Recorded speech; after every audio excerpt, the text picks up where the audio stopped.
దేశ రాజధాని ఢిల్లీలో ఎయిర్ పొల్యూషన్ డేంజర్ బెల్స్ మోగిస్తోంది. వాయు కాలుష్యం మళ్లీ పెరిగింది.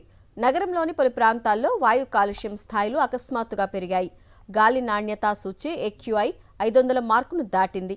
పలు ప్రైవేటు ఎయిర్ క్వాలిటీ యాప్లలో అయితే అది ఏకంగా 700 మార్కు వరకు చూపిస్తోంది.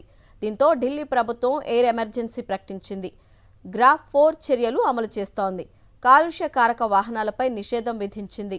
బలహీనమైన గాలులు, అనుకూలించని వాతావరణ పరిస్థితుల కారణంగా కాలుష్య కారకాలు చెదరక రాత్రిపూట పేరుకుపోవటం వల్ల ఈ పరిస్థితి ఏర్పడిందని అధికారులు తెలిపారు.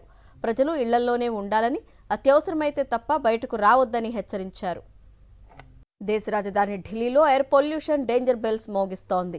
వాయు కాలుష్యం మళ్లీ పెరిగింది. నగరంలోని పలు ప్రాంతాల్లో వాయు కాలుష్యం స్థాయిలు అకస్మాత్తుగా పెరిగాయి. గాలి నాణ్యతా సూచి AQI 500 మార్కును దాటింది. పలు ప్రైవేటు ఎయిర్ క్వాలిటీ యాప్లలో అయితే అది ఏకంగా 700 మార్కు వరకు చూపిస్తోంది.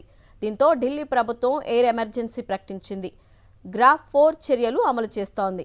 కాలుష్య కారక వాహనాలపై నిషేధం విధించింది.